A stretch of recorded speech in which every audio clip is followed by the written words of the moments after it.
I mean, she's broken. She's so broken. That's what hurts me. A missing girl, a desperate search, and a slew of arrests with charges of kidnapping, rape, and sex trafficking. You may remember the Patchogue girl whose 25-day disappearance and discovery on a yacht in Islip captured headlines. We're not naming her because she's a minor and the victim of sex crimes.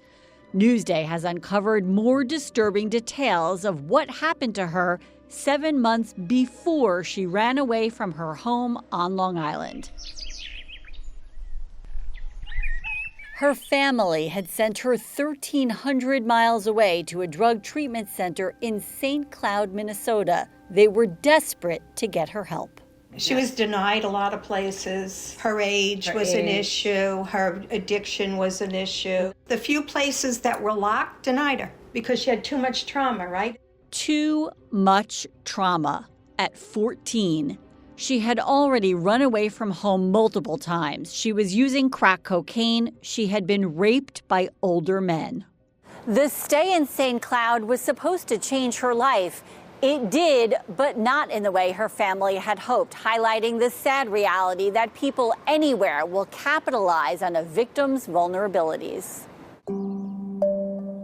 In May 2024, after only 4 days, the Patchogue girl left the facility, either walking past a security guard in a booth or getting around this 12-foot fence. And while there are surveillance cameras on the property, Newport has repeatedly refused our requests for an interview and isn't answering our questions as to how she left. We do know the police were notified. Police are asking for the public's help to find a girl from St. Cloud who is missing and possibly in danger. Because her disappearance made the local news in Minnesota a day after she ran away and later when she was found. St. Cloud police have found a teenager who hadn't been seen since Friday. Based on police reports, court documents, and interviews done by Newsday reporters who traveled to St. Cloud, we know some of what happened during the 3 days she was missing in Minnesota. 4 men between the ages of 25 and 47 pleaded guilty to criminal sexual conduct for what they admitted doing to her after she left the treatment center in Minnesota. That charge is equivalent to rape here in New York. Attorneys for the defendants who pleaded guilty declined Newsday's interview requests. The girl's stepgrandmother told us the family called about 200 treatment programs before deciding on Minnesota. Either they weren't the right fit or didn't have room. Turns out she also emailed County Executive Ed Romaine directly pleading for help 2 months before the girl was sent halfway across the country. She wrote, "I hope that you can prevent other families from this nightmare that we have been living for over 2 years. Our system is broken. No one wants to go out of their box to even attempt to help." Romaine declined repeated requests for an interview, but his office released this statement saying, quote, "The county cannot comment on this case due to pending litigation and confidentiality laws."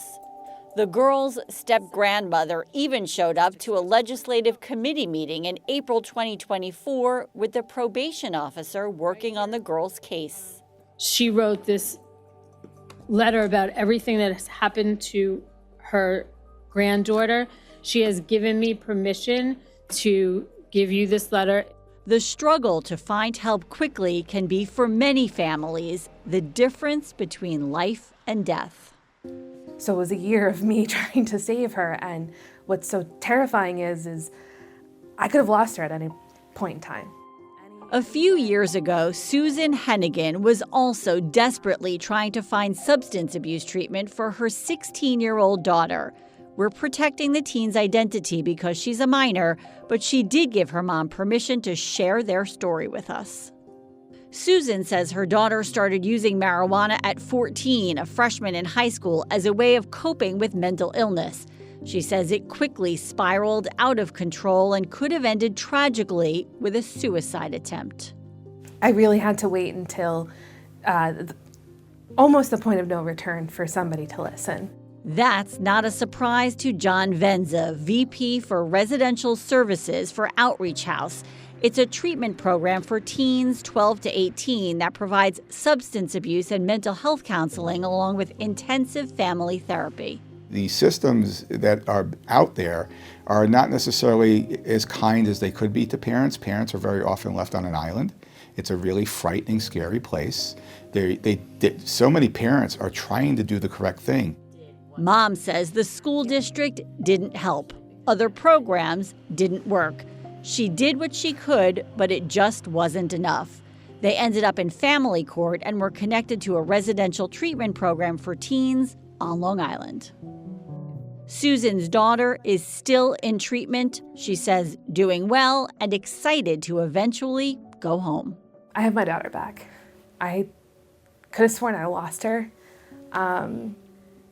I look at her and I see her progress, and I couldn't be prouder.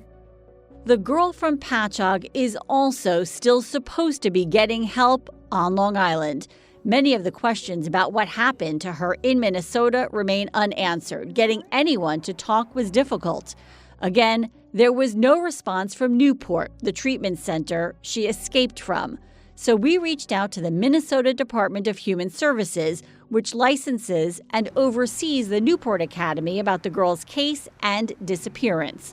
We received a statement that said, in part, it reviews cases for various reasons, but the agency won't tell us if it's investigating this specific incident, citing confidentiality.